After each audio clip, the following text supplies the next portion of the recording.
Hello, knowledge seekers. In this episode of 20-Minute Books, we delve into The Language Instinct by Steven Pinker, a profound exploration of the inherent ability for language that is etched into the human mind. With a fascinating journey that intertwines linguistics and linguistic anthropology, Pinker reveals our intrinsic connection to language, proposing that our brains are innately equipped for language acquisition. Steven Pinker, the accomplished author of The Language Instinct, is not only an experimental psycholinguist but also a respected professor of psychology at Harvard University. His expertise is evident as he holds the accolade of authoring 6 books, including How the Mind Works and The Blank Slate, both of which were contenders for the Pulitzer Prize. The Language Instinct is a must-read for linguistic enthusiasts fascinated by the inner workings of human communication and those curious about the intellectual legacy of famed linguist Noam Chomsky. Additionally, it appeals to parents and educators intrigued by the rapid pace at which children seem to master speech. This insightful book provides rich perspectives on the hardwired nature of our language instinct, presenting compelling arguments for our unparalleled ability to learn and use language from an early age. Join us as we unpack the mysteries of the human language instinct, a defining feature of our cognitive skill set. The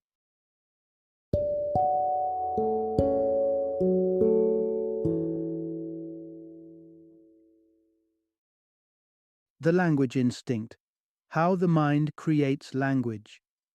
Introduction: Unlocking the Code of Language. The Ease of Native Linguistics. Ever wondered how as a child you effortlessly acquired the ability to speak your first language? Yet, as an adult, mastering a new dialect often feels like an insurmountable challenge.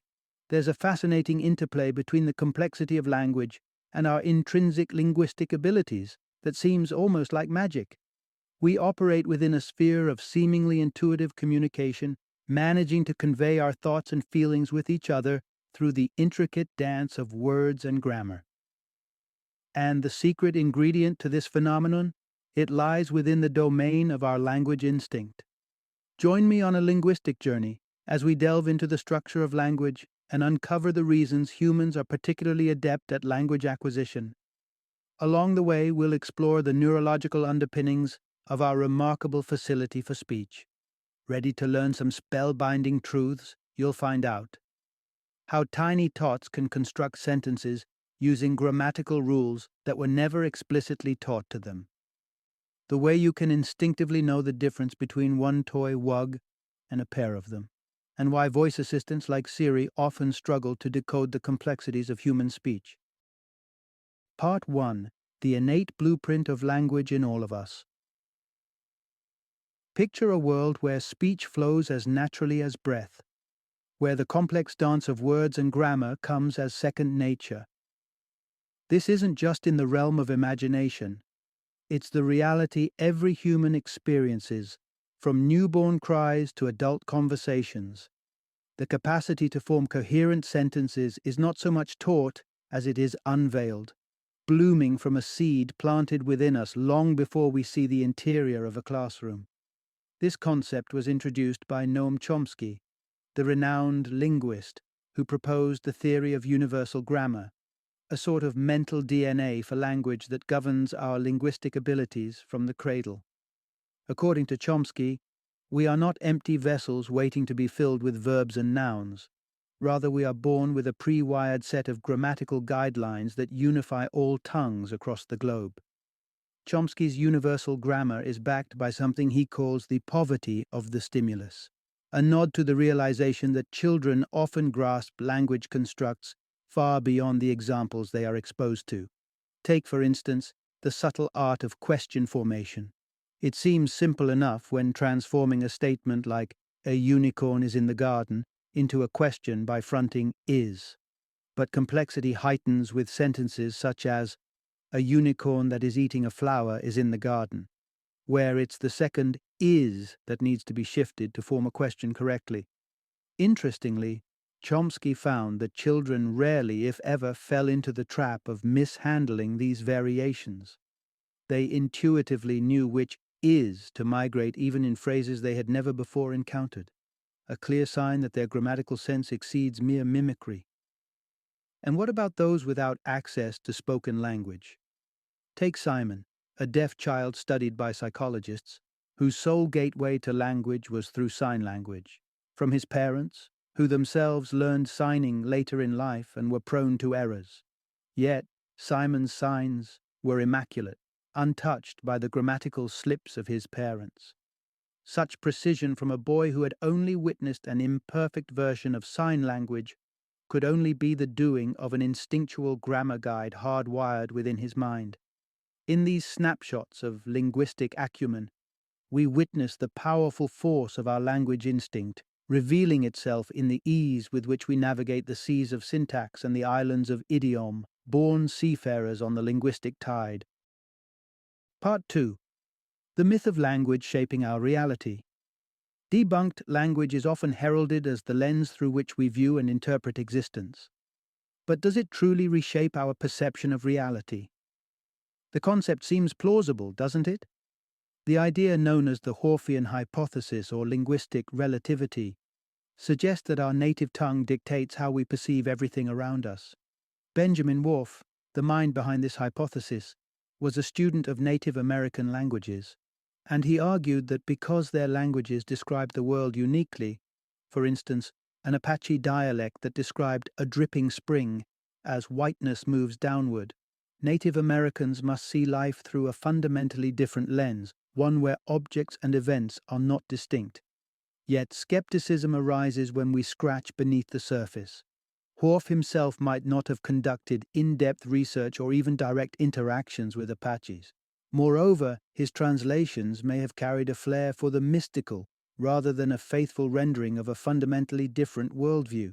To think that language can mystify the mundane, one can just as easily turn the simple phrase, "he walks in," into the fanciful, solitary masculinity, "leggedness proceeds."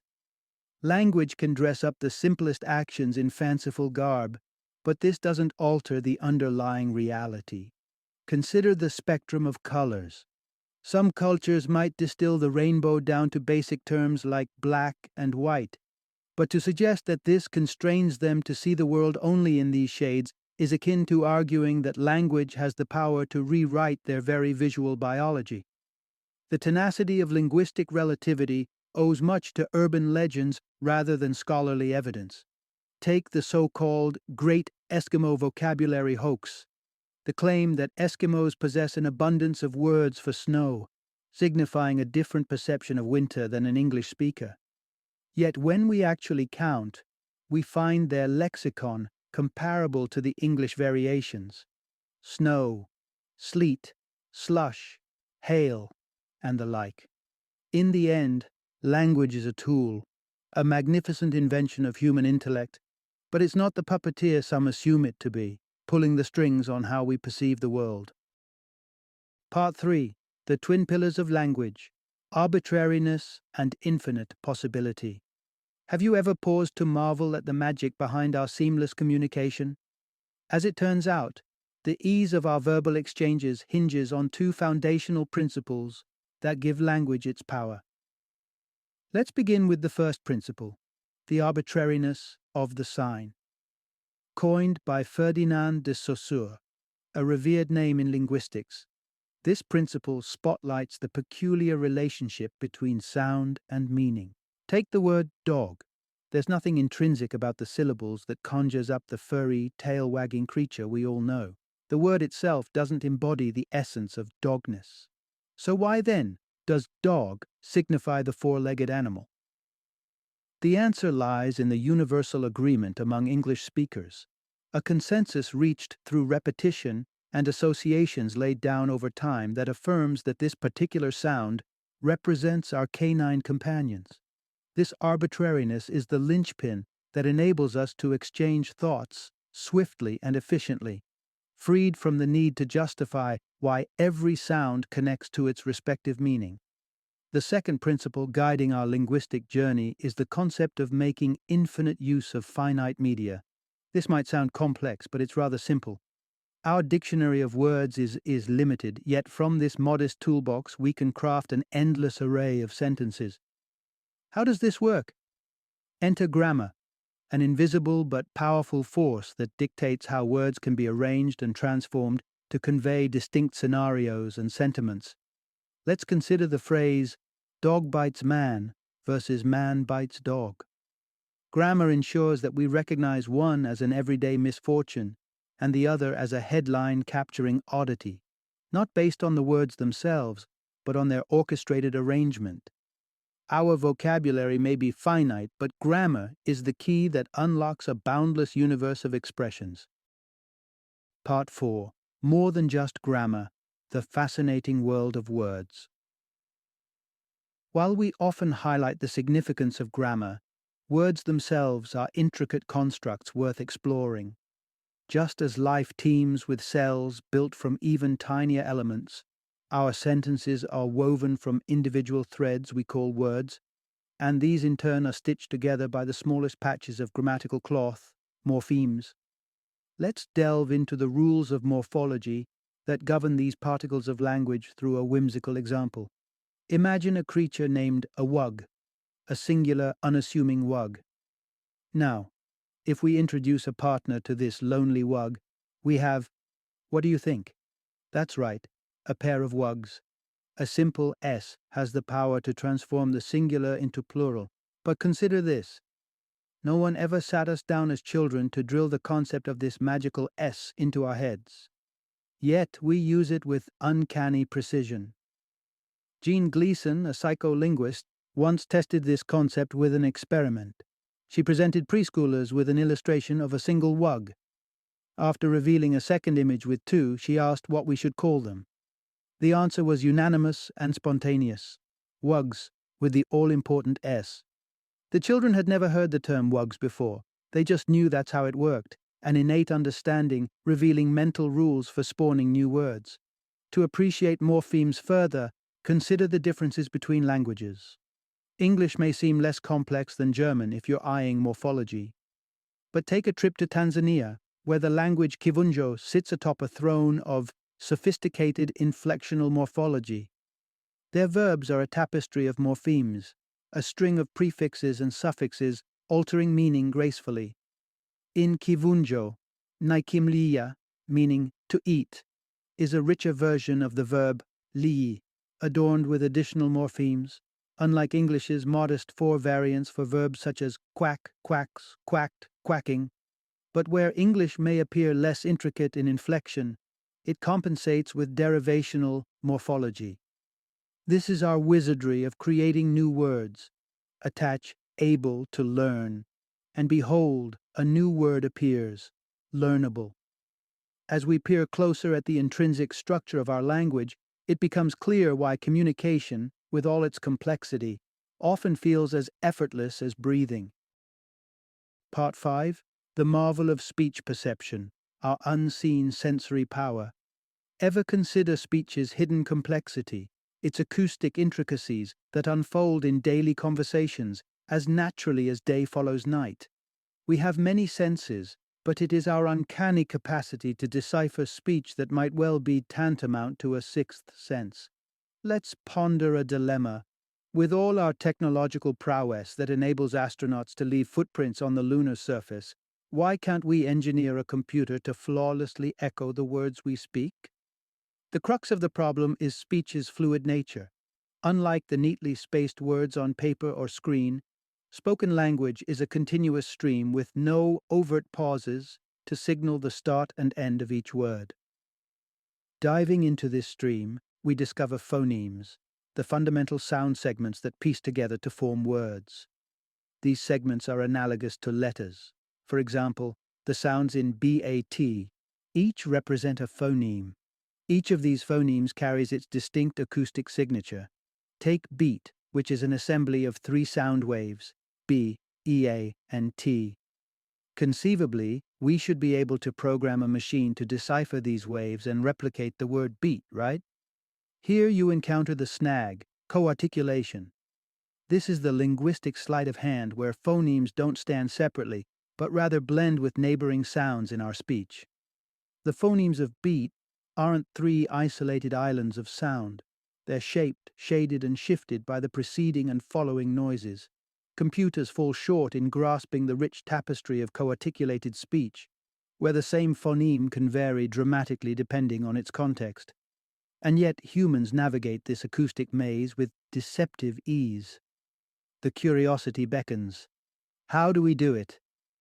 If you're thinking it's due to top-down processing, moving from broad strokes to detail, think again. Some suggest our understanding hinges on context. You wouldn't expect to hear special when discussing environmental species. But speech is a rapid-fire exchange. We often can't predict the next word out of someone's mouth. Need proof? Ring a friend and recite 10 random words from the dictionary. Despite a glaring absence of context, every word is understood, unfailingly. This whisper of human ability to parse speech remains one of life's quietly profound mysteries. Part 6. Deciphering Written Language, the Art of Mental Parsing. The murmurs of spoken language might feel more intuitive, but what about the silent dance of symbols across a page? You might find yourself in the thrall of a novel, effortlessly absorbing every twist and turn in the narrative. How do we make sense of written words that stand still, anchored in ink or pixels, far removed from the cadence of speech? Our minds engage in parsing, a meticulous process of dissecting sentences into their grammatical building blocks, identifying subjects, verbs, and objects, and wrangling them into cohesive meaning. It's a kind of cerebral choreography where grammar is the dance instructor, plotting the steps so that each sound matches its intended meaning. Our role is to follow the routine, manipulating these grammatical units until the message crystallizes. When it comes to parsing, linguists have identified two primary methods: breadth-first search and depth-first search. In a breadth-first search, we might consider a word and let our brains briefly consider its various meanings, no matter how far-fetched some might be. Imagine the word bug. It could invoke visions of a beetle, or perhaps conjure the image of a hidden microphone. On the flip side, depth-first search plunges into the sentence as a whole, latching onto the most plausible interpretation and sprinting forward with it. Yet, this method sometimes trips us up, especially with sentences designed to mislead. Garden path sentences. These tricky strings of words lead us astray, sending us down a deceptive path where context shifts mid-journey, as in "the man who hunts ducks out on weekends." Initially, the image of a weekend hunter emerges, but surprise, there's a twist. Now, the man is evading something, and our minds might stubbornly cling to the initial interpretation, leaving us momentarily perplexed as we backtrack to navigate the syntactic maze. Our linguistic capabilities, as adept as they are in speech, extend their prowess to the written word, revealing a versatility that begs the question, where do these skills originate? Let's dive into that mystery in the sections to come, unraveling the tapestry of human language at its deepest roots. Part 7. The Crucial Years. Language Development's Golden Age. Imagine a sponge soaking up water, and you'll have a fair picture of a child's remarkable capacity for language learning. So, how does this extraordinary absorption process unfold? Picture a young child. Call her a lexical sponge, her brain's radiant architecture primed for linguistic acquisition. By the tender age of 6, she's likely to command some 13,000 words. This mental lexicon blooms without the benefit of textbooks or flashcards. Instead, the child is driven to memorize new words at the dizzying rate of 1 every 2 waking hours. And this, astonishingly, is achieved without the help of mnemonic devices. Mnemonics, techniques designed to embed information into our memory, are little use when it comes to individual words. For melodies and music notes, a mnemonic phrase like "every good boy deserves fudge" works wonders. Yet for words, there is no clever shortcut. Children must rely on some potent inherent language faculty that thrives effortlessly in their young minds.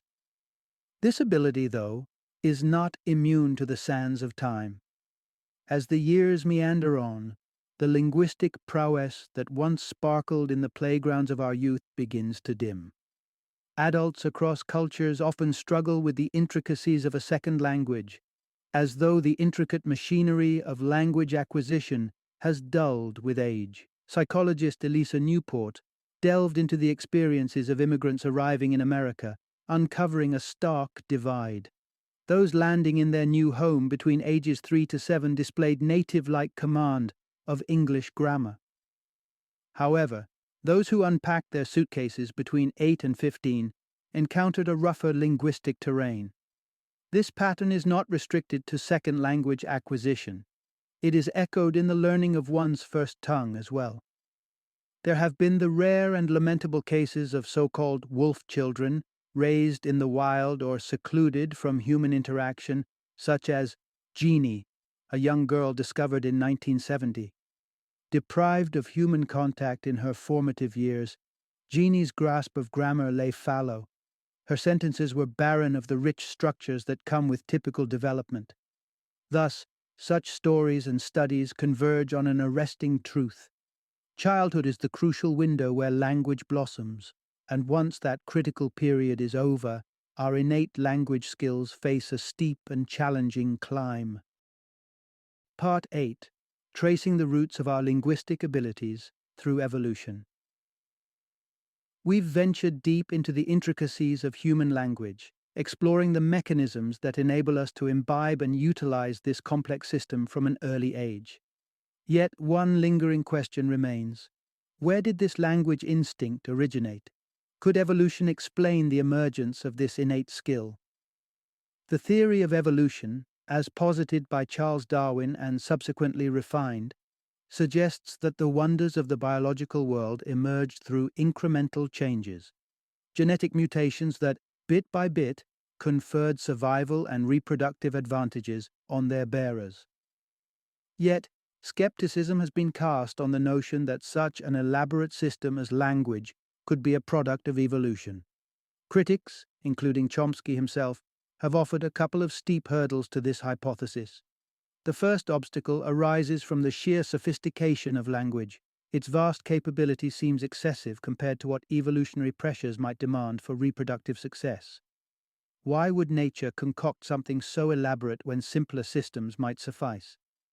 To counter this, consider the cheetah's remarkable speed, an attribute that may also seem to exceed survival requirements. But in the evolutionary race where every increment of advantage counts, even a cheetah's incremental edge can cascade into significant evolutionary leaps over millennia, much like a slight growth advantage might turn a mouse into an elephant over vast stretches of time. The second point of contention is language's uniqueness to humans. Our primate cousins, the chimpanzees, do not share our linguistic flair despite our shared ancestral lineage. Surely, if language were an evolutionary milestone, wouldn't chimps exhibit their own version of verbal communication? Here, we must refine our understanding of evolution, not as a steady climb up a ladder, but rather as a branching bush. Our paths diverged from those of chimpanzees. They continued down one branch, humans down another, allowing for the evolution of language in humans even if it did not manifest in our evolutionary siblings. Bearing this in mind, the plausible engine behind our language instinct seems to be natural selection. Our early human predecessors likely reaped unparalleled benefits from a burgeoning ability to communicate, bestowing on them a competitive edge essential for survival in their ecological niche. As we delve into the final segments of this exploration, let's contemplate how these evolutionary insights might offer us a more profound understanding of who we are and how our communicative capabilities continue to shape our destiny. Part 9. Grammar, Police. Beware the arbitrary nature of linguistic rules. In a world teeming with language, mavens ready to pounce on any grammatical misstep, to correct or not to correct, has become a modern-day linguistic quandary. These self-appointed guardians of grammar relentlessly police the distinction between there and there, or view split infinitives as a sign of linguistic decay. But are such strictures warranted? Let's pull back the curtain on this theatrical display of grammatical vigilance. The rigorous rules that many advocate for, the prescriptive edicts etched into the minds of schoolchildren, differ markedly from the way language inherently works, a key distinction often lost on the purists. Linguists, those who scrutinize language under the scientific lens, focus on descriptive rules. These are the unspoken and often unfathomable guidelines that reflect language in its wild natural state, the way words organically flow in conversation, untamed by textbooks. In fact, language could hardly thrive on prescriptive rules alone. Take the admonition against starting a sentence with because. This directive is meaningless without understanding the core components it seeks to organize, the infinitive form, and the function of conjunctions like because. When all is said and done, prescriptive norms often serve as mere ornaments adorning the sturdy framework of descriptive grammar. It's entirely possible to speak in a manner that's grammatically correct, at least descriptively, while flouting prescriptive conventions, much like a taxi can adhere to the laws of physics while flouting traffic regulations. Who then arbitrates the correctness of language? It turns out that prescriptive commandments are as fickle as fashion trends, born of historical whims or socio-political maneuvers. For those of us weaned on a diet of prescriptive grammar, consider this. The Starship Enterprise's call to boldly go where no one has gone before might ruffle the feathers of grammarians shackled to the past. Yet, the prohibition against splitting infinitives has rather pedestrian roots, a bid to elevate the prestige of London English over Latin in the 18th century, a language devoid of such splits by its very structure. So, before the red pen of correction dashes across the page, it behooves us to recall the constantly evolving and surprisingly arbitrary currents beneath the sea of grammar, guiding us to speak and write in a multitude of wonderfully valid ways. Part 10. Deciphering the brain's blueprint through our linguistic instinct. The frontier of modern neuroscience beckons, with the enigma of language as its guide, leading us toward a deeper comprehension of our own cerebral landscape. The proposition that language is an instinct heralds a paradigm shift in our quest to untangle the neural enigmas. It's not just about words and rules, it's about the architecture of thought and cognition encoded within our very biology. Where once the brain seemed a shadowy labyrinth, now, like a map illuminated by a torch, areas dedicated to language begin to gleam. The left perisylvian region, a neural terra incognita, has emerged as the language organ of the brain. Damaged by stroke or injury, in 98% of cases involving aphasia, this region's critical role in language processing becomes apparent. Yet, the burgeoning field of neuroscience cautions us, associations between brain regions and functions cannot be drawn with too heavy a hand.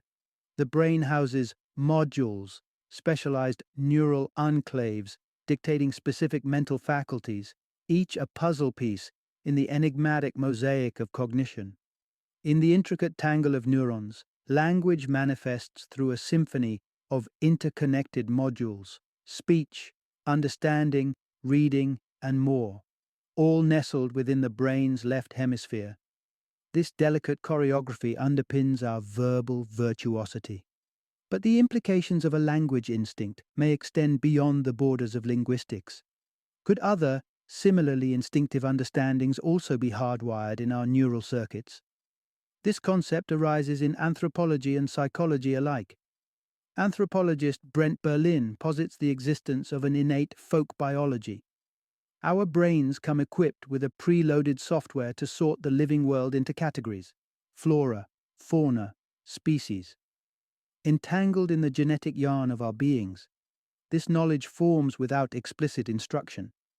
Psychologist Elizabeth Spelke's landmark experiment lends heft to this claim. When children witness an inanimate object like a coffee pot morph into a bird feeder, they shrug. Such transformations don't violate their deep-seated intuitions. Yet, they stand firm against the idea of a raccoon turning into a skunk, striking at the intuitive recognition of natural kind's immutable essence. Thus, through the prism of language and its instinctive qualities, we gain a vista onto other potential instincts hardwired within us. The study of language thereby transforms into a voyage into the very nature of human cognition, revealing layers of our identity otherwise concealed within the folds of our gray matter. Final summary. In essence, our journey through language reveals a profound truth. Embedded within our very essence is an innate linguistic instinct. This instinct is not the product of formal education, nor is it limited to the structures and rules we painstakingly learn in classrooms. Instead, it's an intrinsic part of our human makeup, a thread woven into the fabric of our brains, setting us apart and ensuring our collective thrive. Understanding this language instinct not only enriches our appreciation of communication, but also offers a window into the evolutionary forces that have shaped us into the beings we are today.